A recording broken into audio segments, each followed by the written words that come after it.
Welcome to the Behind the Wind podcast. I'm Lauren Lane. For over 50 years, the LSI team has been dedicated to the science of business development. We've seen the impact of our work and how it's evolved into economic development and now social impact work. This week, we're excited to be joined by Utah House Speaker Brad Wilson.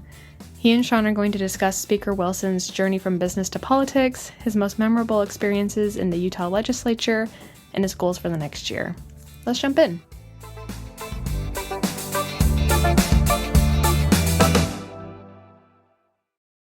Well, Brad, you and I have known each other, I think, for 30 years. You and I go clear back to that infamous Davis County Legislative Affairs Committee, where everybody on that committee went on to do amazing things except for me. You and Stuart Adams and Jerry Stevenson and Sheldon Kilpack and Kurt Oda. Everybody on that team went on to do have this amazing political career. And you're the star of that group, obviously, as the longtime Speaker of the House. And what you've done in the House has been incredible. But we've known each other a long time. I think back at how long ago that was when we got together and said, we need to build a legislative affairs committee. And it was probably nearly 30 years ago. Yeah, it's been a while. And, the truth is, Sean, back then, that group, there's a lot of people that have done well, but you were already doing well. And so that's the difference, I think. And, I will say this, I've thought a little bit about that, and my current role in the legislature as speaker and where I am today politically, for good or bad, without a doubt has its foundation in service in the Chamber of Commerce and serving on that committee. And I think it's a testament to the importance of getting involved in your community and giving back. And it's also a reflection of the good people that we have in our community that do that kind of work.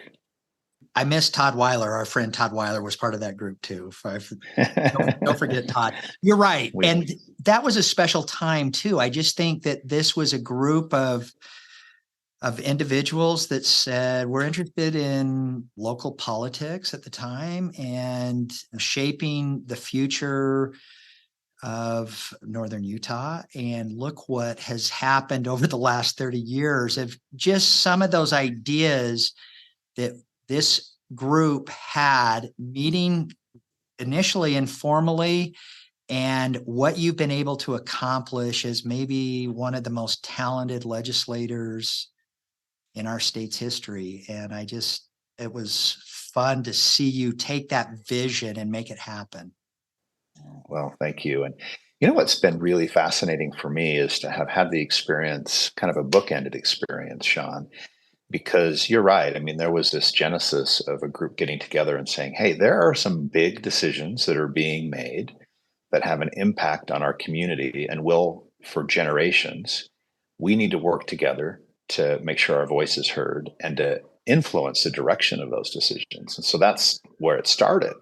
That's right. And now, as Speaker of the House, I see this really fascinating perspective where I watch all the time where groups of people across the state come together and say, we need to make a difference around this issue or that issue, and are oftentimes surprised at how much influence they actually have. I think we often believe that government is not as accessible as it is, and that as citizens, we don't have the ability to influence it. And it just couldn't be further from the truth. That is foundational to our state here. And I think it's one of the reasons Utah is such a great place, actually, is because of that. I agree. You and I and many of the people in that little committee that we formed all those years ago had no political, I don't know, maybe you did. My sense was most of those individuals had no political aspirations.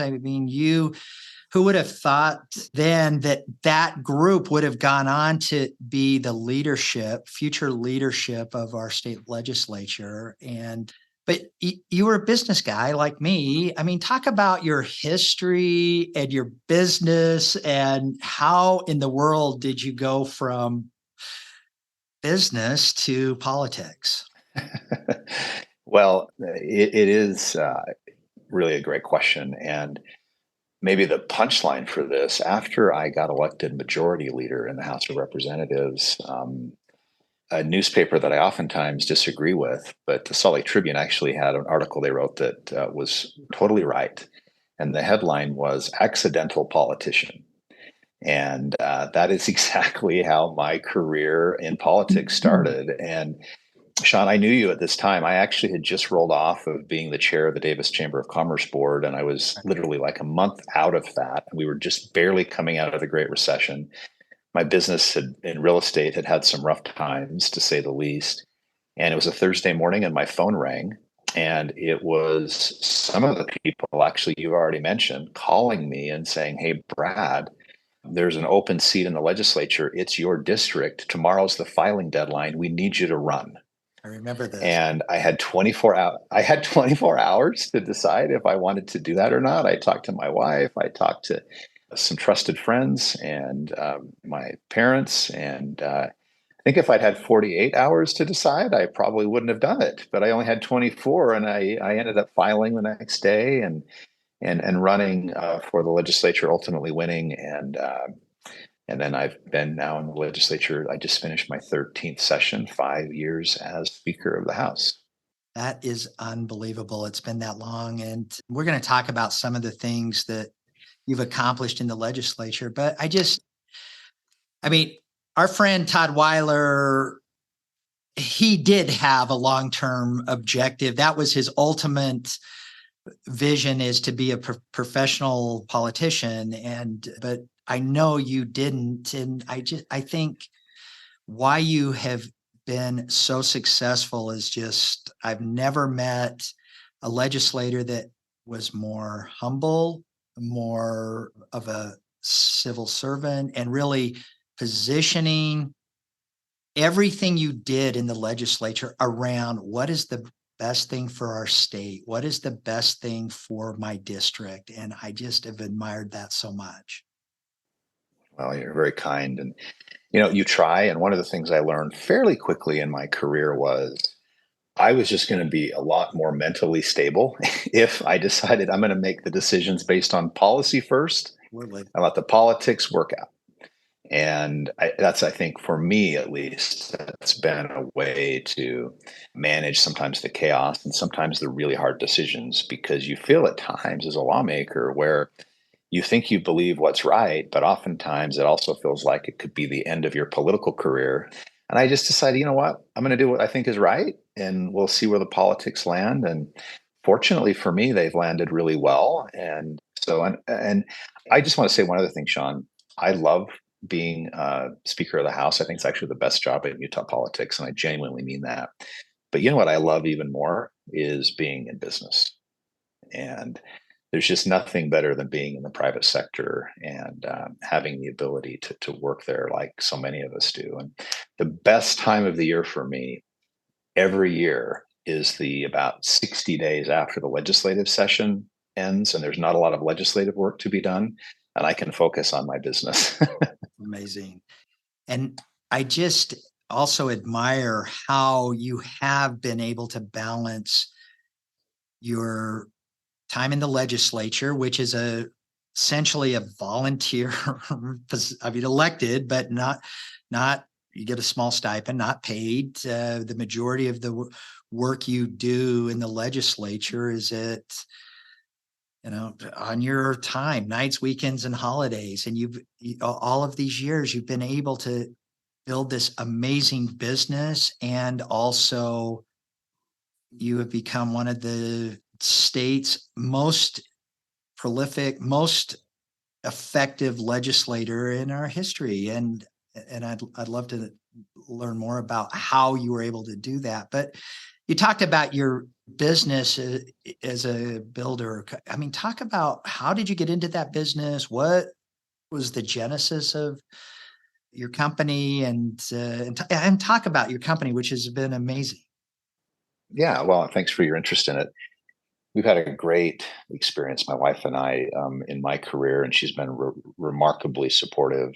But my career kind of has three different phases. The first phase is out of school with a degree in business from Weber State, proud Wildcat. I spent about a decade in the financial services industry and ended up at the conclusion of that running the Utah operation for a big financial services company.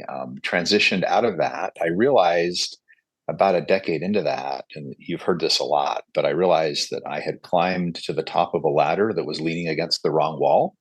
And I was doing really well. And I thought, I don't actually want to do this for another 30 years. So ended up finding an opportunity to partner up with my childhood best friend. And we got into, he was already doing some construction, but we started a home building company, called it Destination Homes, and ran and operated that company for about 2.5 decades.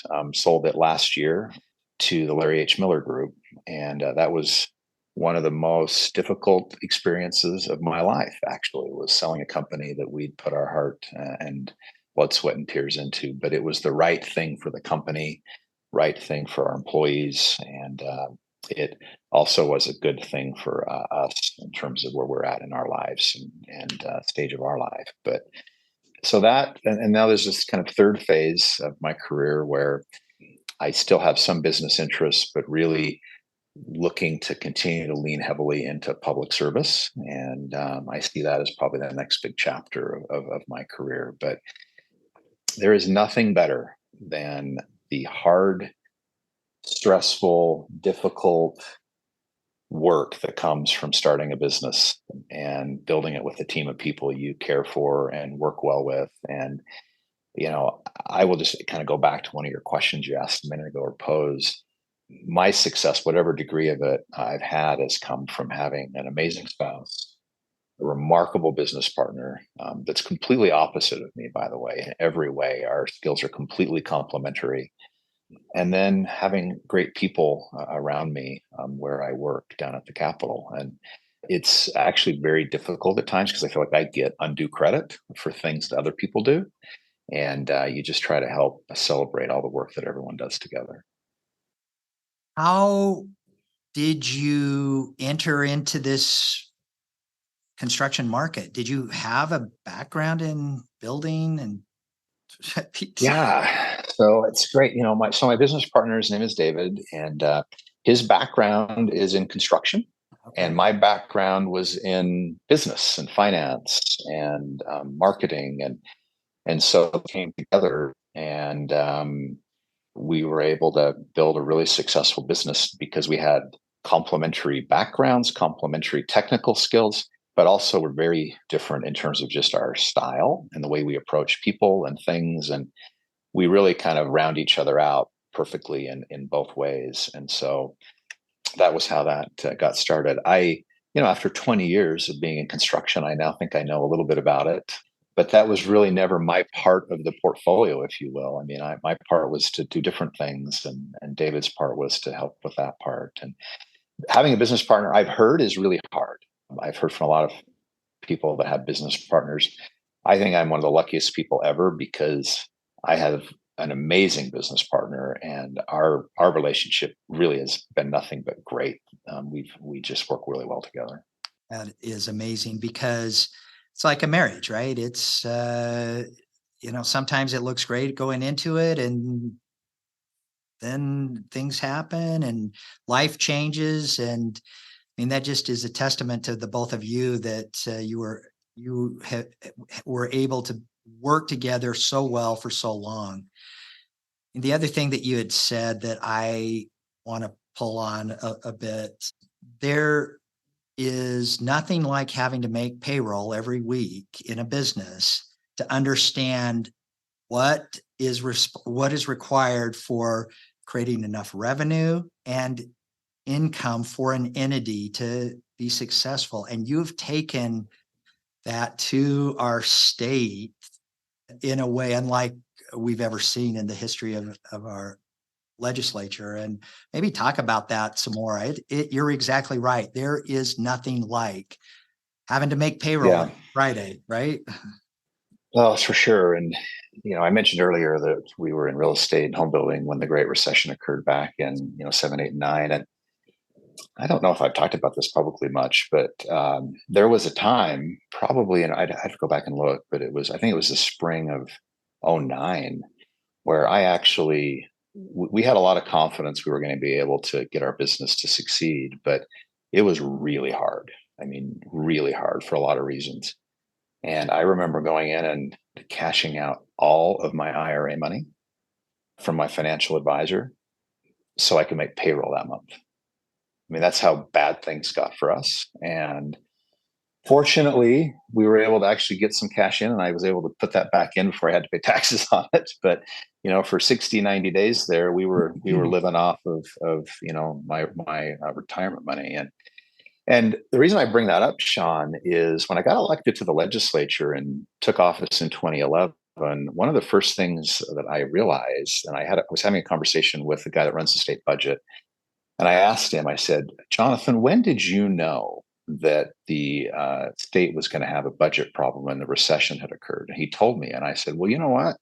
I knew a year before you did. And so let's figure out how the state can think about this differently, and how the state can be, and the state had a hard time too, managing things back during that downturn. And That's right. so my experience with that led to a number of things we've done at the state that have completely transformed the way the state is prepared for difficult times. And they're really technical, but let me just kind of, we've probably done about a dozen things in the last decade to help make Utah the most fiscally prepared and responsible state in the country that didn't exist, back in 2010. Absolutely. And probably one of the most remarkable moments that I've had to validate some of this work is about 7 months ago, I was at a conference, and there was the person from Moody's Analytics was talking about all the states in the country and who was doing well and who wasn't. And I went up to meet with him after. And this is a guy that rates all the states for their fiscal health, and it has a big impact on our state in terms of bonding and all those things. And I introduced myself to him, and I said, I'm Brad Wilson. I'm the Speaker of the House in Utah. And he looked straight at me and he said, Mr. Speaker, Utah is the most prepared state in America for difficult financial times. And so I just think, hopefully your employees know, and people that listen to this know, that there's some lessons that can be extracted from the private sector. We've extracted those and put those into government. And Utah is in a really great place because we've got lawmakers and leaders that come from the private sector still that have been able to do that. So many states have professional politicians that aren't really in the real world that are leading their states. And one of the reasons Utah is so great is because we still have public servants like we have here. I was on the House floor one time, and I remember a proposal that you facilitated from one of the members, and you just, without hesitation, said, how are we going to pay for that? And I started cracking up, because that I could just see you in your business saying the same thing, right? Great. That's a great idea. And how are we going to pay for it? And you have done such an amazing job of building not just the budget and the capital necessary to implement these visions, but the revenue as well. And talk about that. The revenue side of the state's budget has been a big part of your overall strategy in the House. And in the history of our state, we've never had more revenue than today. Yeah. Well, it's a factor of a lot of things, and for sure, I don't get all the credit for it, but there is a very, very consistent philosophy that most of our state's leaders have, which is to keep government small, to stay out of the way of the private sector, and to work hard actually to identify constraints that government is creating for the private sector. And so that philosophy has paid off very, very well for Utah. And it's part of the reason why we're the fastest growing state in the country, fastest growing economy in the country. Everyone wants to live here. And we're very business friendly. And that creates a lot of prosperity. Sometimes we actually get criticized for being too friendly to business. And we regulate business. We have things to make sure that business is not taking advantage, and there's, we don't want to have a race to the bottom. But we know that the best way to support citizens and families is to give them an opportunity to have great paying jobs with a state that's got a high quality of life. And those are the fundamental things that we want to make sure we take care of. And it's kind of this old saying, but it's just so true. All ships rise in a rising tide. And when everyone's businesses are doing well here, our kids have great jobs. It just works well for everybody. I agree. I want to go back to something that you said and just ask you. I mean, I remember that time in 2008, 2009 as well, and it had a profound impact on my life, my business. It was a tough time, and you said that you took everything that you had, all of your savings, your IRA and retirement, and bet it all to make payroll. What was that discussion with Jenny? Yeah, I do remember that actually, and I remember a discussion with my friend that was a next door neighbor, and it was she's been remarkably supportive, and she just trusted that we were making the right bet. And but I remember talking to Sean about, well, we're going to do this. Let's do this. She was good with it, and we'll see how good these decisions really are. And because pretty much all we're going to have left is the equity in our house after this. And fortunately, things worked out for us. But it matters a lot, and her trust in that decision was very memorable. You talk about your business partner, your life partner, and then you had this resolve that no matter what happens, you were going to make this work. And that I think that is difficult to teach entrepreneurs, that when things get to that point, that you build this resolve around no matter what, we're going to work through this. We're going to make this happen. And you always have. And not just in business, but you've done a lot of that in your service within the house. And so if it's all right, I want to talk about the last 13 years that you've spent in the house, which have been remarkable. What was that? What was that like? I know you'd had some exposure, and we had done some things as a committee, interfacing with the members, but what was that like, being elected, the accidental politician, and going into the House for the first time? I hated it. I did. Come on. My first session, I remember finishing, and I thought, this is not for me. Oh, And I really didn't.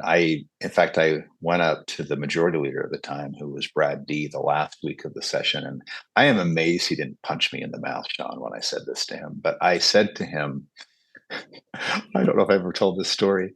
I said to him, when are we going to do something important? And because I felt like we were just tending house, right? We weren't pulling big levers. And that was not true. I just wasn't aware enough of some of the things we had done and the implications that they were going to have for the state in a positive way. But I didn't really understand the process as well as I needed to. I didn't understand and know the people the way I needed to. And I felt like a fish out of water with state policy. But I made a decision after that first session. I wasn't going to quit. I'd finish out my term and then probably give the baton to someone else, or let someone else take the baton. But what I also resolved to do was to really double down my effort to work hard and try to figure out those three things that I just described to you. How do I get to know who the right people are, and how do I figure out policy better? And I really need to learn the legislative process better. And so what happened is when instead of just kind of writing it out, I said, I'm going to really work hard to try to figure this out. By the end of the next session, I really started to think, this is amazing. Like, you can really make a difference here. And right after that, Speaker Lockhart at the time, at the end of that year, asked me to be on her leadership team, which Unbelievable. if That you would have never told me a happens. year, it was a little unusual. Never happens. And yeah, and it was a great experience for me in terms of learning things. But it kind of goes back to what you were talking about earlier. I think there's a lot of benefit at times when you kind of just double down your efforts, and it sometimes burn your bridges behind you, so there's no retreat. And I did that with my business when we had to keep it going. And to some extent, I've done that with my legislative career where you just know you can't go backwards. Absolutely. I mean, I've alluded to this a few times, but you remind me of a professional athlete. You watch some of these amazing athletes that are just, it's effortless. And I mean, I know you've had a lot of sleepless nights. I know you've had a lot of challenges, and yet nothing rattles you. You never get upset about anything. You are the consummate professional, no matter kind of criticism or nonsense that comes up. And I know there's been a lot of it. And it just looks like you are effortlessly making all of this happen. And that's the other part of your your amazing talent as a politician, that it is effortless. It appears effortless. I know that you put so much time and concern and effort into it and have a lot of support, but you just never seem to get rattled. Well, first of all, this is the first and probably last time in my life I will ever be compared to a professional athlete. So that my wife will think that's hilarious. But you know, I think that one of the things I've learned a long time ago is that I don't. This is just me. I don't make good decisions when I'm making emotional decisions. But trust me, I have got a lot of emotion that I'm trying to manage. But I just know that Brad Wilson is going to make better decisions when he tries to strip emotion out of things and think through the logic of it. And so that's sort of how I've had to train myself. I think to survive a tough industry, real estate is a tough business, and politics is a tough sport as well. But what you don't talk about, Sean, is all of the failures that I've had. I mean, we've started businesses that have failed and lost money on them. I've had bills that I've tried to pass, and a couple of them have gone down in flames very publicly. I had a massive initiative we tried to run a few years ago that failed, and it was on the front page of the papers, and my name was tied to it. And but you know what? What I have found is you just have to put all that stuff in the rearview mirror and then rip the rearview mirror off the windshield. And that's what I try to do. And it seems to have worked for me. It doesn't work for everyone. I have, in some ways, a really bad memory. Like I don't remember the good and the bad that's happened, because it's one of my challenges, quite frankly, is I'm always kind of leaning forward into stuff that's coming and not worrying too much about what's happened in the past. And there's positives and negatives to that. But anyway, and I do lose my cool occasionally, but I'm not at my best when that happens, and I know it. So I try not to. I never have seen you in any state but professional. If you have ever lost control in public, I've never seen it all the years I've known you. And it's funny because you and I know members that they love to fight. They love going in and doing the battle and getting, wrestling with their opponents. And you never do. You are always so professional, and I've admired that about you all of these years. I think there's a difference between being a fighter, which I would say I'm absolutely a fighter, and someone that loses their cool. And one of the things that I think really effective lawmakers do is they won't take no for an answer. They're going to work through things until they get to where they need to, and I like to surround myself with people like that. But I don't think you have to take everybody, you don't have to burn the house around you when you're doing it. And that's sometimes what people try to do, and it's not very productive. Members that is their favorite thing. Would they want to engage and do battle? And sometimes it's not productive. You're right.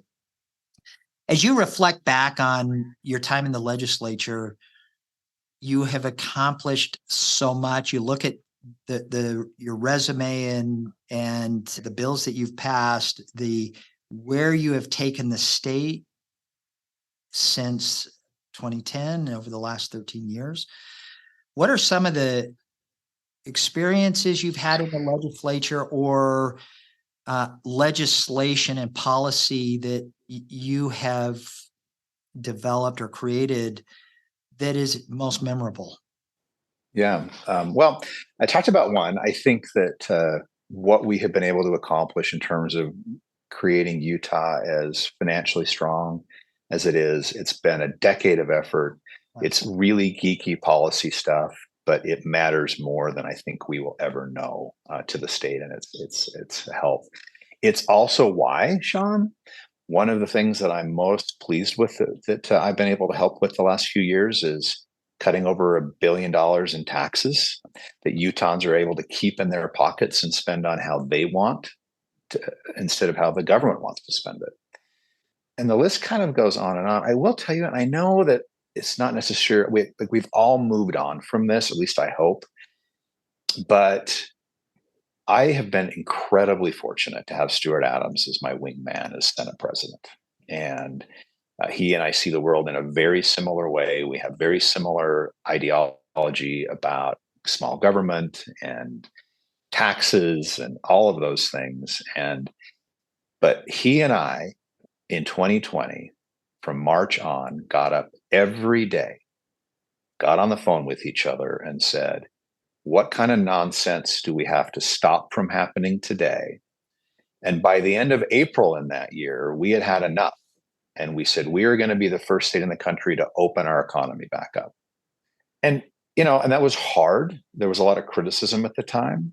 But when we got through all of that, to have the Wall Street Journal write an article that says Utah managed COVID better than any other state in the country, when you look at health, when you look at the economy, when you look at education of our kids, those are the kinds of things where that was not something we were totally playing defense, but I don't think anywhere played defense better that year than the state of Utah did. Absolutely. And so, and that wasn't just us, right? It wasn't just Stuart and me. It was our colleagues and there's a long list of other things that we've done. Utah is a conservative state.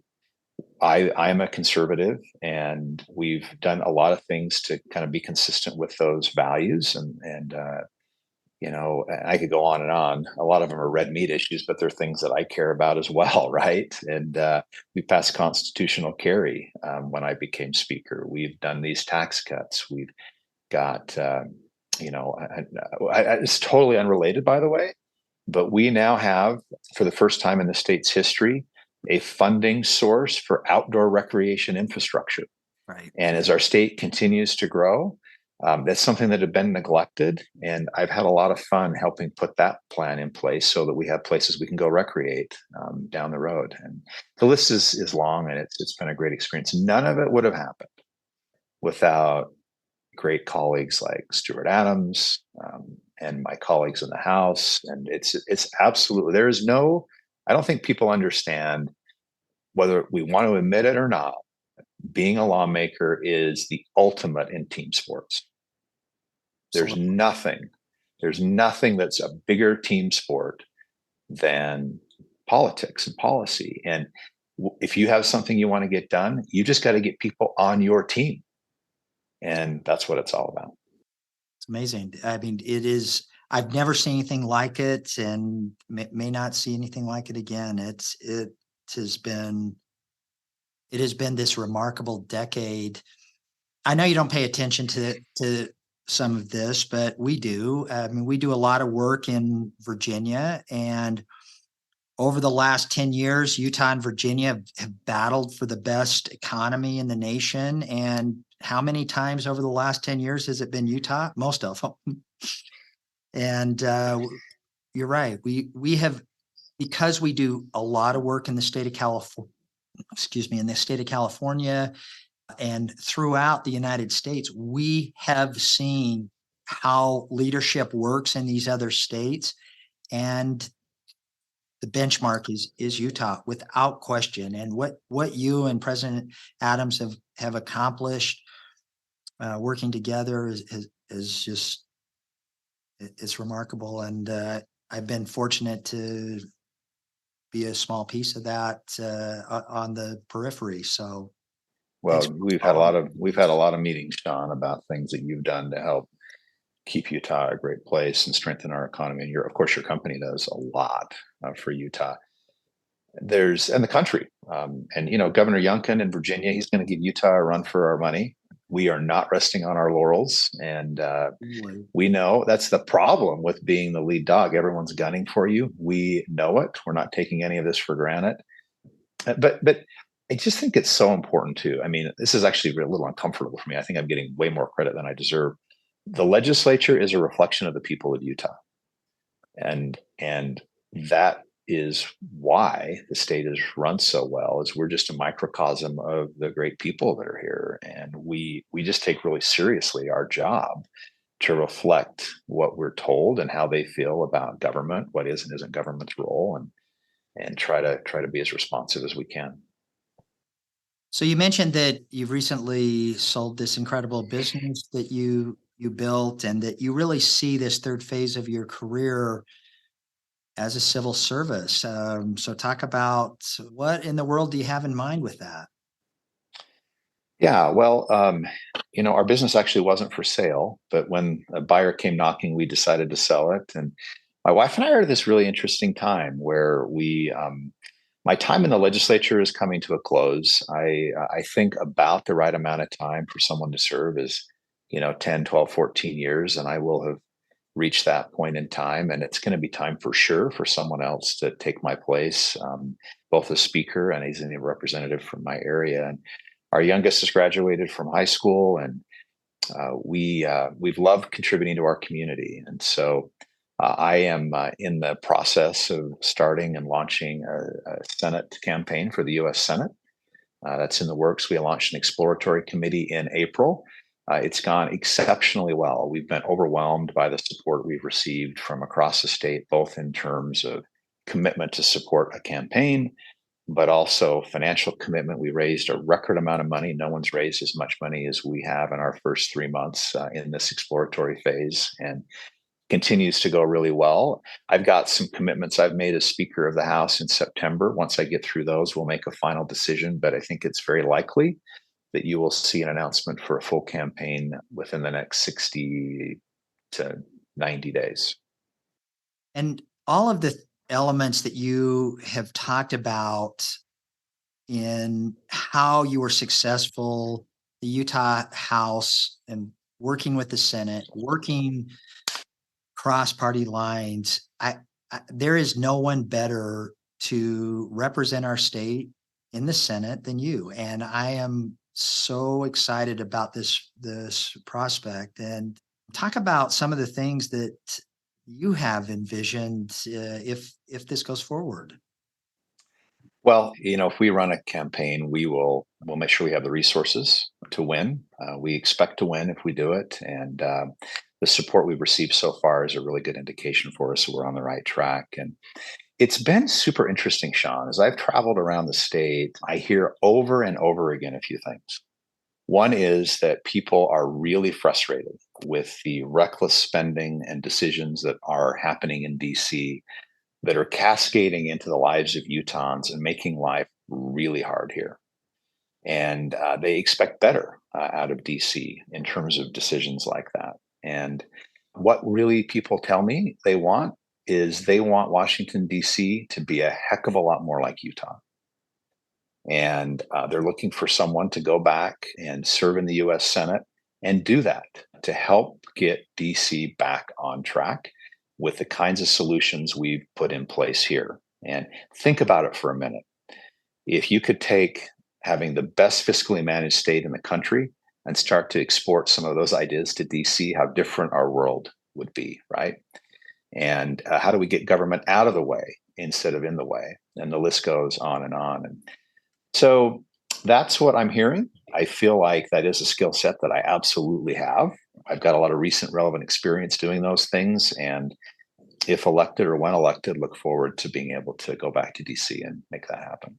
You're going to be amazing. I really hope that you decide this is your path for the next 20 years or however long. Maybe we could get 3 terms out of you in the Senate. And having worked with so many of the congressional members, there is no one better qualified and capable of making this happen. I mean, just at your core, at your DNA of running organizations like you ran your business, thinking about a balance sheet of where's the revenue going to come from? How are we going to balance revenue to expenses and create contingency for what happens if whatever.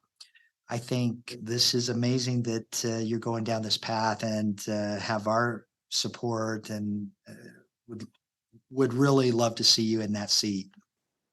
Well, thanks, Sean.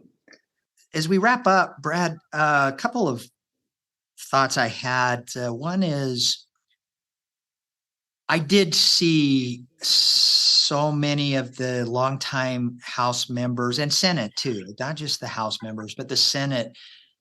When you went into the legislature, they gave you all kinds of support and early on gave you responsibility, well-deserved responsibility that you did amazing things with. And I've seen you do that with some of the new and young members of the House and Senate both.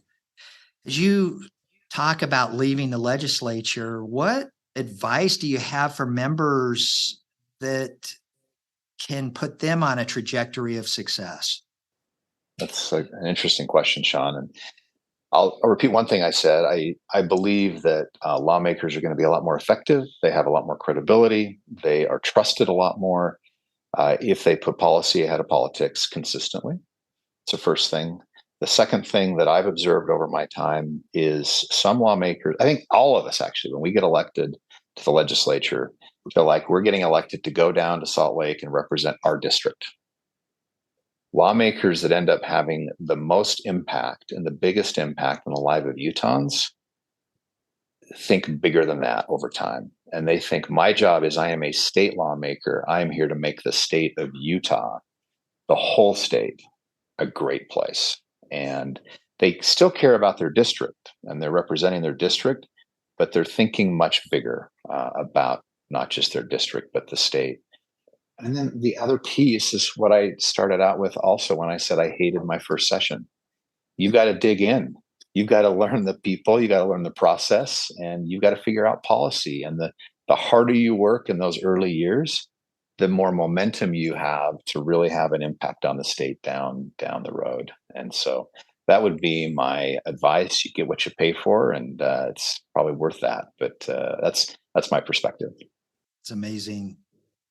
What are you doing now that you've sold Destination Homes? And I know that most of your focus has been this path into do I run for the Senate? What do you do when you have fun? What are some of the things that you're doing to get away from work and politics? That's a good question, and I'm wondering that myself right now. Not enough, right? But well, I'm really blessed. I've got an amazing family, and we like to spend a lot of time together. And we spend a lot of time up in our cabin up in Bear Lake during the summer, so that's been great. And we do like to boat a little bit, but we haven't spent enough time doing that this year. And just time together. I enjoy exercise, so that's how I keep my head screwed on straight. And I should be in a lot better shape, but I still like to get out and exercise every day. And I think for all of us, that we've got to find something that helps us manage stress. And for me, that's what it is. But it's been, I've been really blessed, and I know that. I'm very grateful for all that I've been given the opportunity to do. And And it makes me feel really strongly that I've just got to make sure I give back as much as I can, but also take care of the people around me so that I keep my priorities straight. The decision that my wife and I, the criteria that we're using, whether or not to make a final decision to run for the Senate, are: can I make a meaningful difference? Can I win? But the most important criteria is it the right thing for our family?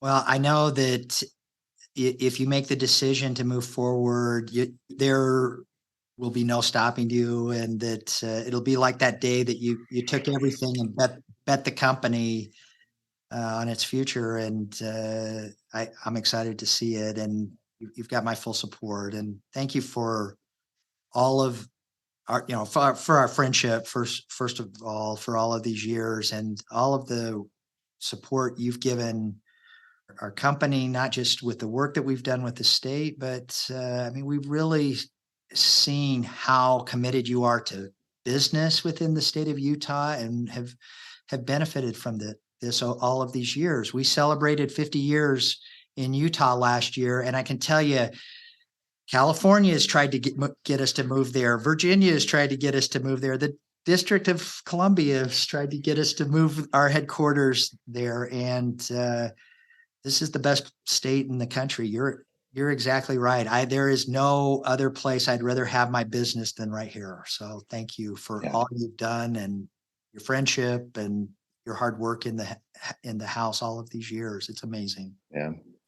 Well, Sean, you know this, and I've told you this before, but your business over 5 decades has made a big difference for a lot of Utahns. And it's not a retail brand. You're not selling stuff on the corner, and a lot of people don't know the profound impact you've had on thousands and thousands of people. But I do, and I appreciate it, and appreciate your friendship as well. And Jenny and I are looking forward to continuing our relationship with you and your organization, and watching another 5 decades. I don't think I'll be around for all of the next 5 decades, but I'm sure they'll be great. Listen, you are older than me, and you look 10 years younger than me. So that's incredible. Oh, I think I'm like. Well, I'm excited to see you and Jenny in Washington, D.C. I'm there every month, as you know, and we've got a lot of exciting things, I think, ahead of us. So, Brad, thank you so much for making the time, and I'm excited about this next chapter in your career. Thank you. I'm excited for you guys and all that's coming good for your organization too. So thanks so much. Take care, Brad. Thank you.